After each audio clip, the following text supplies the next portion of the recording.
She's a world leader in bioinformatics, an interdisciplinary field that develops methods and software tools for understanding biological data. She led a team that used DNA sequencing to determine that the Ebola virus was spreading from human to human, not from mosquitoes or other animals. She was named by Time magazine as one of the 100 most influential people, and also a Person of the Year for her work as an Ebola fighter. She is the recipient of Smithsonian Magazine's American Ingenuity Award. Delegates, please give a huge hero's welcome to Dr. Pardis Sabeti. Thank you. Wow. Good morning. Hey. Thank you. Hey. Awesome. Wow. I love the energy. Well, thank you so much. I think last time I was in this arena, I was watching No Doubt perform, so it's kind of fun to be here now talking about something very, very different. Well, exciting to meet a lot of aspiring doctors, physicians, clinicians, scientists. I'm really moved by this amazing energy in this room. I'm going to talk to you today about the work I do trying to find ways to transform the way that we respond to outbreaks in an era where we have so much technology, and in particular the kind of technology I work on, which is genomics. In the latter part of the 20th century, or throughout the 20th century, but really percolating in that latter part, we started to see so many different viruses emerging around the world, from Zika in 1947 to Ebola in 1976, Marburg in 1967, HIV in the 1980s. We were just seeing them popping up all over. And it was really concerning, and it led the Institute of Medicine to publish a landmark paper called Emerging Infections, Microbial Threats to Health in the United States. And in it, they really coined that term emerging disease as diseases that were new or rare to the human population, that they believed were coming about because of the increasing world population, animal encroachment, the connectivity around the world. There's this sense that viruses were on the rise. And we thought that when we see them, it was, in this very dramatic way, that we'd be aware when these viruses are coming out of the forest or through contact with animal products, and that we would know when these pandemics are rising. But my group began to think sometime a few years ago that the true face of the emerging disease is much more quiet. It's a village somewhere with a sort of a child that's not feeling well, that's something that's going under our noses. And we began to think about that not actually in the field originally, but by mining data from the human genome. So you guys live in an amazing era where there's so much data all around us. And rather than have to go and painstakingly collect a number of data, you can just mine all of the available data out there and find patterns. And what I did in my PhD was to look for a footprint that gets left behind when humans are trying to survive the environment, infectious diseases, and beyond, when there's what we call evolutionary pressure. A new mutation might emerge in the population, and as it rises in prevalence, it takes with it a chunk of the genome. And that leaves a signature we can pick up to pinpoint what changes were important. Thousands and thousands of changes over time that essentially made us who we are. And as we were looking in the human genome, running a scan of populations around the world, the single strongest signal that we found in our first scan was linked to a disease called Lassa fever. And I had gone to medical school, I'd never heard about it. And so I was sort of trying to think, how is this disease I've never even heard about that's described as an emerging disease, such a strong pressure on human populations? Well, we know it's devastating. It's a lot like Ebola. It causes frank hemorrhage and very high fatality rates that can be over 50%. We know it's spread by rodents, and it can be in a lot of different places. But again, it was first discovered in 1969 as this new fever virus. So how was it driving ancient evolution? Well, we looked for that the only way we could, by going out into villages. Working in Sierra Leone and Nigeria, we went to investigate what was going on. What was this virus that I hadn't heard of that was such a potential strong driver of our ancient history? And so we set up clinics and worked with our partners there to set up the capacity to do that kind of work. And what we started to find is the importance of the loop, a virtuous loop, where we didn't just go out and try to get others to help us with our discoveries. We used the technologies we had to discover new things, but then we took those discoveries to create tools that we could go back to our international partners with, helping them. As we found better diagnosis, we'd put them into the clinics. We started to realize the more we help them, the more they're engaged, and the communities are empowered, the more we start to discover. And over time, we started seeing patients like this that we were first able to diagnose for the first time in Nigeria, where we were working, and with our partners in Sierra Leone, helping the efforts they had. And even though cases did come in like this, where you might say something is going on, this patient is very, very ill, the vast majority of the patients that came into the clinic had very non-specific symptoms. You wouldn't have been able to pick up that they had something more than malaria or dengue or some of the classic things going around. You wouldn't have known they were carrying a biosafety level 4 virus, much like Ebola. And as we started mining the literature, we started seeing evidence from many different angles through all of the work that others had done. We started putting it together and we said, actually, the evidence is suggesting this virus is circulating. It's circulating widely. And as we started looking at the virus itself, tracking its history, we started seeing evidence in the genome of the virus that it's probably been around for thousands of years. And so that changed the picture for us a little bit. And we coined this term emerging. We asked this question, emerging disease or diagnosis. Were these diseases that we thought were circulating, that were coming up to high prevalence very, very quickly, had they actually been around for a long time, and was this just new detection of viruses that had long been circulating? And this is a picture of the Ebola virus drawn into the Congo River by the first author, Stephen Geyer, of this paper, to suggest that if we looked from a different angle, would we recognize these viruses have been there for all time? And just as we started thinking about that and saying, okay, well, we have to do better to pick these things up where they lie before they become pandemics, one hit.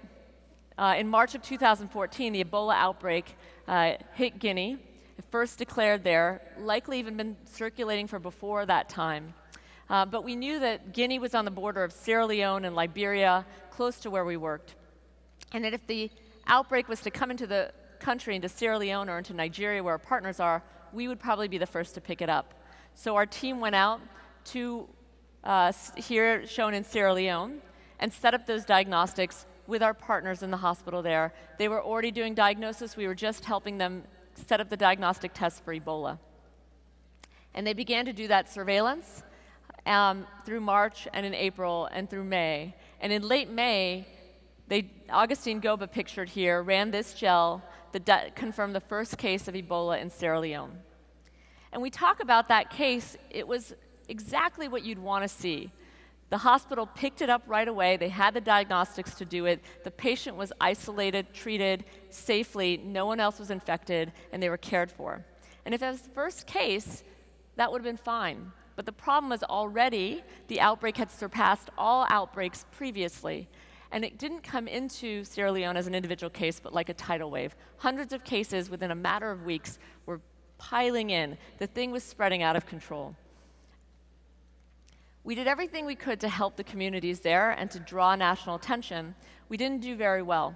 Just our sort of screaming, there's a problem here, wasn't working. So we did the one thing we could do as scientists, is we partnered together and we sequenced the virus and we released that data as fast as we could within a matter of weeks. We generated 99 genomes of the virus that was able to give us the many different insights. And this is just a picture of the Ebola virus genome and all of these mutations that were happening just in a matter of weeks. And it lets you know these viruses, it's not like one virus coming after us, it's changing in all time. We'd never given it so many opportunities to transmit from human to human.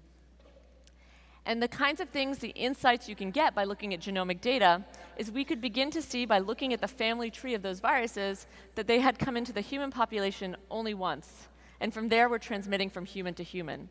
And that changed in a large way the way we were reacting to it. Before, most of the public health announcements were stay away from bats, stay away from monkeys, stay away from mangoes or other fruit that were touched by animals. But then later, it changed dramatically to really a focus on hand washing and contact tracing. And so these are the kinds of things we can do when we understand how the virus is operating.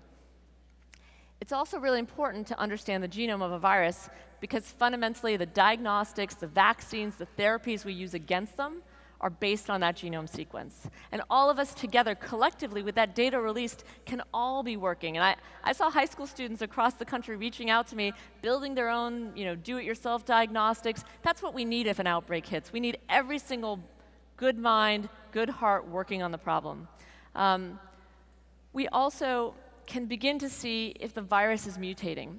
And later, our group, along with a number of other great scientists around the world, were able to show that one of the mutations that happened early in the outbreak, right as the outbreak really took off, changed the way the virus operates. It made it more infective, and it did so in a way that made it better to do so in humans and not in other mammals. So humans and primates, not other mammals. So what we're seeing is actually, it looks like the virus was adapting to transmit from human to human even better.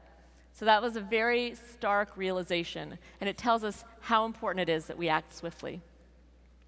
And that is the kind of work that we can do through genomics, detect these so-called emerging pathogens, improve diagnostics and treatments, track transmission and hotspots, because viruses will keep coming, even ones that we've seen before. Again, Zika was first diagnosed in 1947, but came onto the scene as it started spreading through the Americas, and of course caught our attention because of the way that it infects pregnant mothers, can cross the placenta and affect the life of the child that she's carrying, causing microcephaly.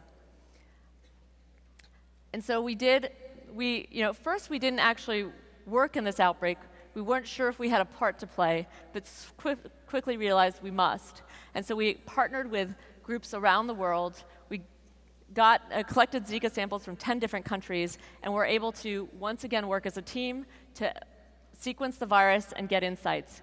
And the key insights we found about Zika was we could see that it originally started to escalate in Brazil, then seeded out into the Caribbean, and then through at least 5 different introductions, and possibly over 40 introductions, came into Florida. So it's coming into the United States.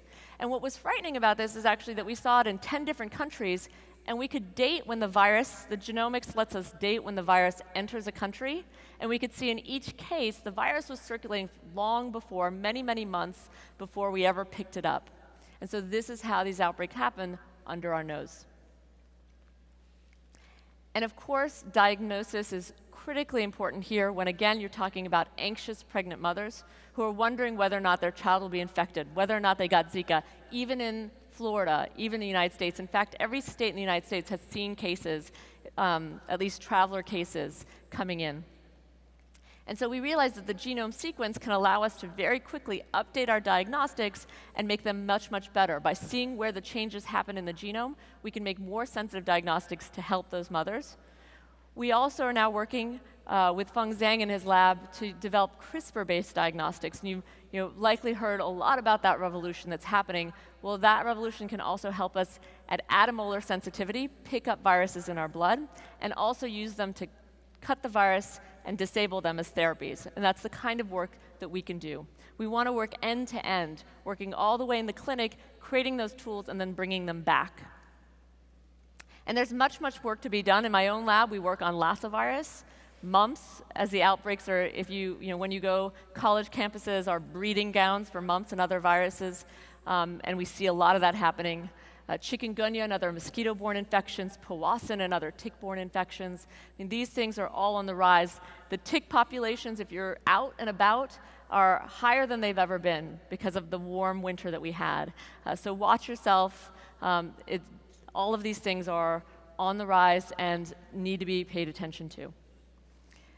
We work towards, sorry, this is like not a scare you in every way. There will be a positive sign at the end, I promise. But we're working, and because of that, we're working on global and local surveillance efforts to make sure that within country we have every level of detection. Within our campus, we're working with Harvard University to create better detection of anything circulating on that campus. We can do a lot better working collectively. All of the work I'm describing here is done by this amazing collective of individuals in my lab and the collaborators that we work with. This is just a holiday card we had from 2016, but you can see that the type of work we do is really challenging and difficult, but it has to be done creatively and with love and with energy, because it's incredibly challenging work. There's no other way to do that. And it has to, and we're just one part. We play one part in this whole process, and everyone must play a part. We work with mass design firm in architecture, IMC and partners in health and clinical care, Fathom and data analytics, amazing groups from field applications, the training that we do on site at Harvard to help our collaborators around the world, and outreach. We have to all work collectively. If an outbreak is to come, it's going to require it's not going to be solved if we're all fighting each other, in grocery stores, like punching each other for vegetables or canned food. It's going to be solved by working in unison. And with that, I just want to end with a thought, and then I really want to get into the Q&As, which is always my most fun part.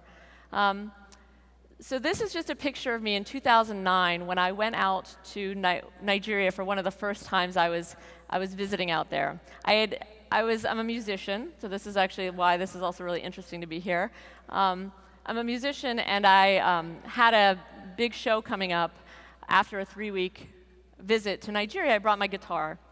And I was practicing outside of the clinic where we work, and realized actually the girls had much better voices than I did. And in fact, actually every morning they would sing. They would start the day by singing before they went into the clinic to diagnose Lassa fever and to treat patients with this devastating disease. They began every day singing. And so we actually started singing together. And bit by bit, every year after I came back, we would sing, we would write, and they would come to visit us in the summer, and we would do the same thing.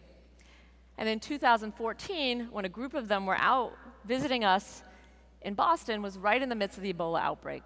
And we had made this pact with ourselves that we would always get together every Sunday and sing and write. And it's kind of a strange thing to do in the midst of an outbreak, and seemed like, we weren't sleeping, so how was it that we came to do this? Well, we had just made this commitment. We'd actually recorded the music for some different kinds of music and booked a studio that we were going to go do recording in, so we said, let's just see what happens. And one day, amidst the Ebola outbreak, we just learned that 2 of our nurses had come down with Ebola, and Dr. Humar Khan, pictured here, had just been diagnosed with Ebola. And we'd gotten together to sing, thinking, why are we doing this in the midst of all of this chaos? And the group of us girls, we sat around the room with my guitar player, Bob, playing music, and we picked up this one tune that I had in the back of my head. We had tried a bunch of other songs, nobody wanted to sing them. And there's just this one tune that I had, and I actually didn't think I was going to sing this, and I didn't practice, but the simple thing I kept saying, very, very simple, over and over again, and I might have you guys do it just to make me feel better, is, yeah, yeah, yeah, yeah, yeah, yeah, yeah, yeah, yeah, yeah, yeah, yeah, yeah, yeah. Can you guys do that? I'm gonna make you do it. All right, here we go. Ready? Yeah, yeah, yeah, yeah, yeah, yeah, yeah, yeah, yeah, yeah, yeah, yeah, yeah. And out of that came this song. I'm only gonna play you a 30-second clip. Thanks. Thank you. I honestly haven't practiced at all, so I apologize. I was very pitchy, but we're gonna. But here's just the end of the song that we wrote that day, where we sat there in that room wondering what we were doing, why were we there, what is our existence, what does life mean? Days later, Dr. Khan died. But the one thing we had is this connectivity with each other and this understanding that no matter how bad the situation gets, we only get through it together in this moment in the fight that we have. And here's the clip of this song. We are love, we dream, and we scream, and we strive. The hunger will never die. I'm here in this fight always. Yeah, yeah, yeah, yeah. Yeah, yeah, yeah, yeah.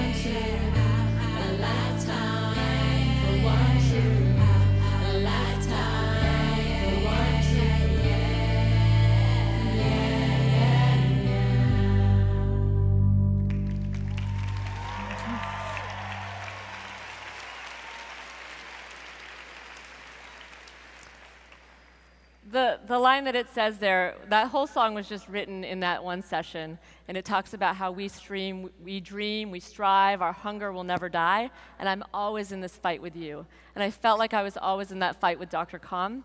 And the song ends with, I spent a lifetime for one truth, that I'm alive and so are you.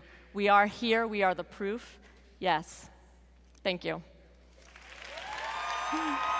Thank you. Thank you. Thank you. That was fantastic. Thank you. Let's do a photo. Okay, so. All right, here. guys. All right, photo of me. I'm doing it this time, so it's going to work. Up. 1, 2, 3. Boom.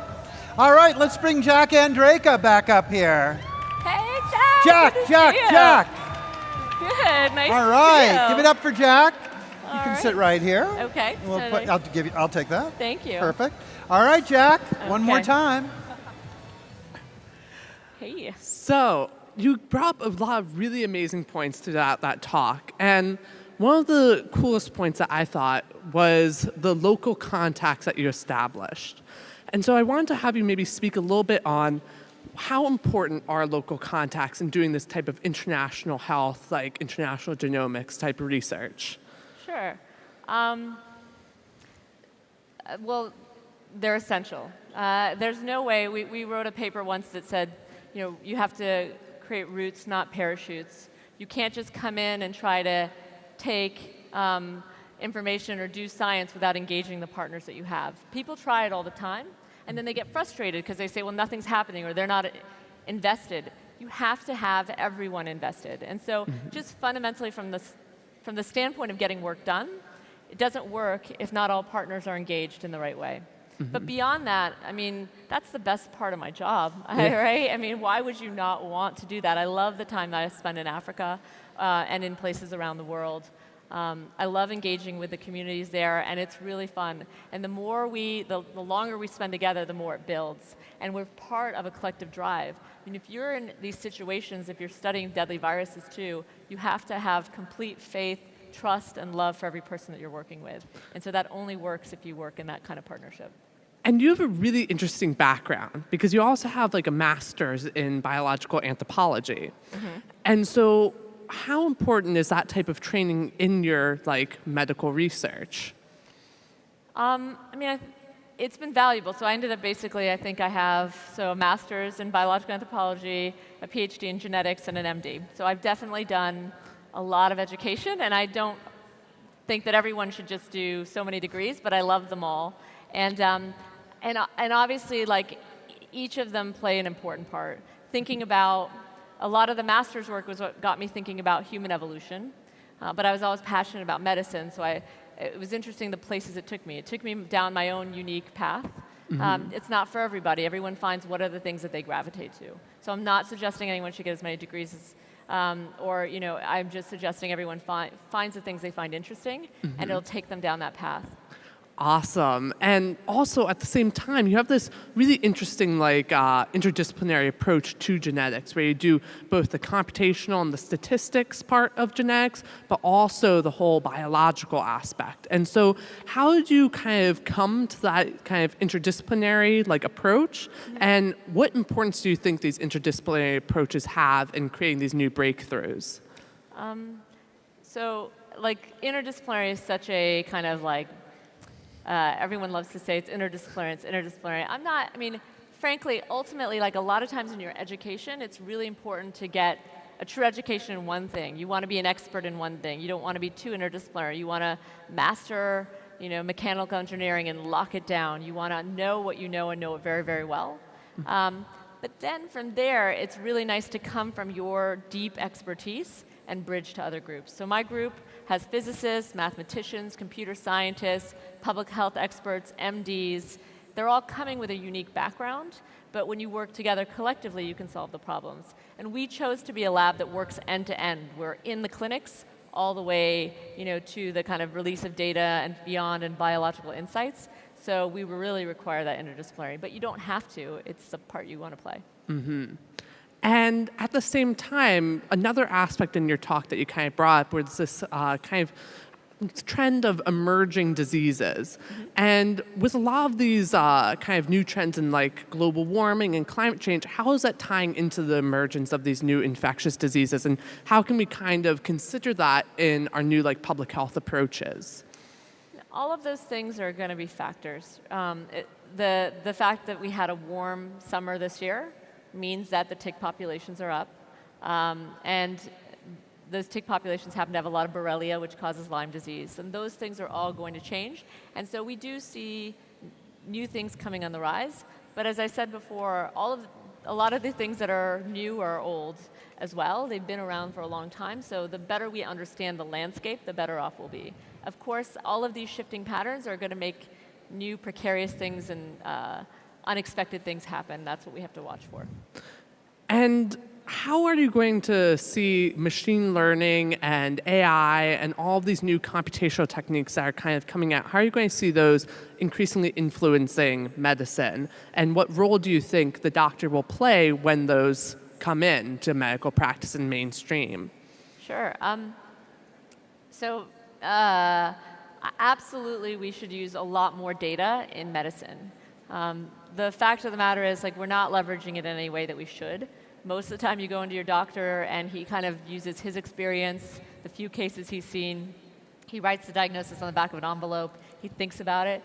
You should just be able to scan that, right? You should be able to say, these symptoms, this area, particularly infectious disease, like these are the things circulating, these are the symptoms you have a 20% probability of this, a 10% probability of that. We ran this test, it matches that.